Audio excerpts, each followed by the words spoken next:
the head coach of the Stanley Cup champion Carolina Hurricanes here on the program. How does that sound to you now, just a couple days into being exactly that, Rod? Yeah, well, listen, there's a lot worse things you could be called. That's about, that's the top of it right there, top of the food chain, and we're here, at least for now. And it's pretty special. And what's special is that it's for life now, right? Like that photo, those guys, they'll be brothers for life. And, we talked about it a lot going into this, and you got to win it. Like second place, no good, right? Like we gotta finish the deal, and really proud of the guys for being able to find a way. Well, I'm sure you've been asked this, but not by me, so let me hit it. What is the difference between winning it as a player, as you did for the Hurricanes, and winning it as a coach, as you just did for the Hurricanes? What is the difference, Ron? Yeah, I have been asked that, and it is different. And, as a player, man, my whole life growing up, listen, that's all I want to do is win the Stanley Cup. So since I was 5 years old, put skates on, I'm like, I want the cup, and I wanted it kind of for me, like I was obviously my teammates and everything, but it was like, I got to win this thing. And obviously we did in 2006. And then as a coach now, you want that, how great a feeling this is, and what it does for you. It changes your life.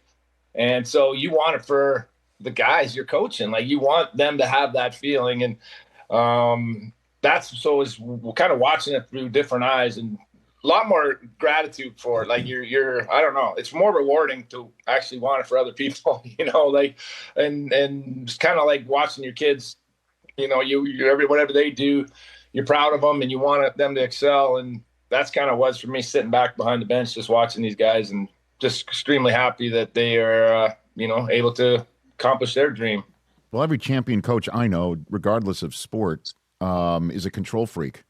What's it like for you to not be fully in control of, obviously you put guys in a position, you swapped goalies, which I want to talk about in the middle of this Stanley Cup, but what's that like for you to not be fully in control of the puck yourself, Rod? Well, that's why you're the best, Richie. That's a great question.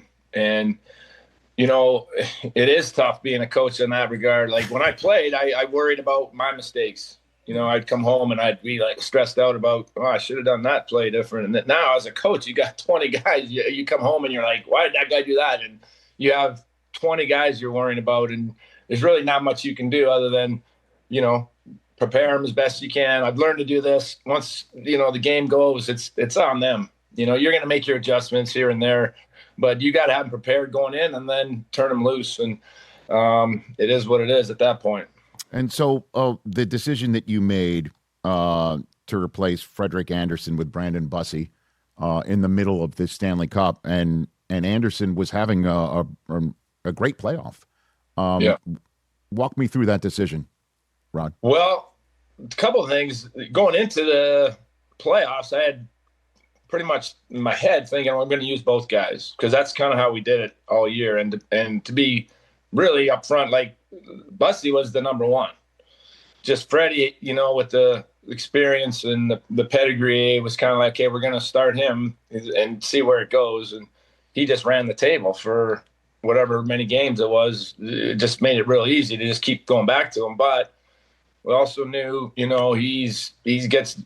got worn down, and that was obvious. And so then he got a little nicked up. So it was really an easy decision, because I'm not going to put a guy in at this critical stage when he's not 100%. So it went in, and then you had a guy just waiting there that you knew you had a lot of faith in. So it was actually a very easy decision. It was about a 2-minute conversation with our goalie coach who runs the goalies. I mean, I asked him, where are we at? And he's like, I think he needs to get out. I said, okay, let's go to the other guy. It's that simple. And thankfully, Bus, even though he hadn't played in forever, just came in like lights out. Yeah, 3 straight to win the cup. That's for sure. And then there's the similarities. Are you aware of the similarities? I'm sure you are, but I'll just run through them. Between the 2006 Cup and the 2026 Cup, 20 years later, you were the captain then, you're the coach now. Your current captain, Jordan Stahl, your Conn Smythe Trophy winner, is the younger brother of Eric Stahl, who was a teammate on your team, right? Yeah. Oh, yeah. Right? Yeah. The rookie goalie in 2006 was Cam Ward. You got Bussi in this one. I mean, do you think the hockey gods were winking at you here, Ron? You know what?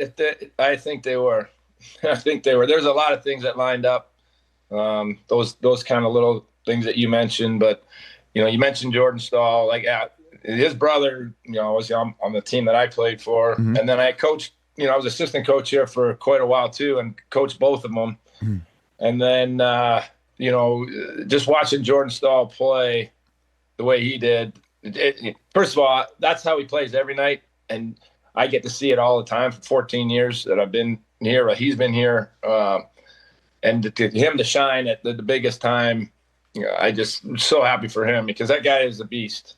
And he gets the toughest matchups, and he's got to take, all the heavy lifting for this team. And, it's great to see him get rewarded. And it is so great for you. And a few minutes left with Rod Brind'Amour, the head coach of the champion Carolina Hurricanes, here on the Rich Eisen Show.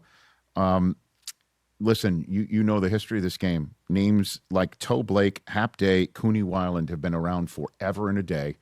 And now your name is on that list of the only individuals to win a cup as a player and a coach for the same team. Yeah. That's it, man. How does that hit you? Well, those names you mentioned are way back. I don't, that's that. But what makes it special, Rich, is that, not many coaches in sports get to do the way I get to do it. And that is, I've been here 26 years now. I got traded here from Flyers way back when, and it just became home, and, met my wife, and my family's here. And I played for this team for a long time, and then I'm still coaching it, and it's kind of special. It is home for me. I don't just, throw on the Hurricane stuff and, the next day you get gassed, you're coaching somewhere else. It just means a little more. And that's what's special about it. And, I've been lucky to have the guys that I've coached here. I've been here quite a while. We've kept the group together, which is rare in sports. So it's kind of a unique situation. I know coaches have a shelf life, and, mine's coming at some point, but been pretty fortunate to be able to do a job like this in my home, where I live. And so very special. I'm no hockey historian, Rod. And certainly, I think, though, I'm certain in saying that Toe Blake, Hap Day, Cooney Weiland, the only other coaches to also win the cup as a player for the same team, they most certainly did not look like this when they celebrated as a coach, Rod. I can basically, you know what I mean? We were looking to see if we could see a Toe Blake shirtless shot. We couldn't find one. Yeah. But tough to find. Rod. Tough to find. Rod the Bod. I know that's a nickname of yours, man, but come on now. I mean, were you showing off here or what? No, Rod, come on now. Listen, that's in the locker room, but this is what happens. This is social media nowadays. They didn't have it back then. Yeah. That's supposed to be in the locker room. And of course, my one of my players ripped my shirt off, and then I was like, all right, it's go time at that point, right? So you gotta make it happen. So, special time as you know. Mm-hmm. What's a cheat day look like for you then, Rod? That's my follow-up question. What's a Rod Brind'Amour cheat day like? Man, I'm boring. Come on. It's just I don't have a lot of cheat days in my life, to be honest. I try to take every day as they come and be grateful for it and make the most of it. So come on now, Rod. I mean, it looks like you have no cheat days, but there has to be one. There has to. Like, what is it? One slice of pizza? What is it? No. There's my cheat days. I eat whatever's around. I got 4 kids, and I mean, we I don't go to fast food too often, but I mean, cookies, you name it, whatever they got flying around, I'm eating it. And that's why I gotta try to take care of myself, because I don't have the best diet. That's the one thing. Okay. Then I need your metabolism, sir. I need your workout regimen, or I probably would fall down. Rich, every day.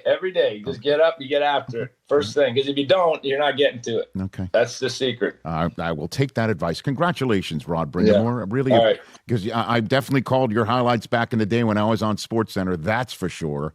I'm sure I covered a CCHA game or two with you. And congratulations.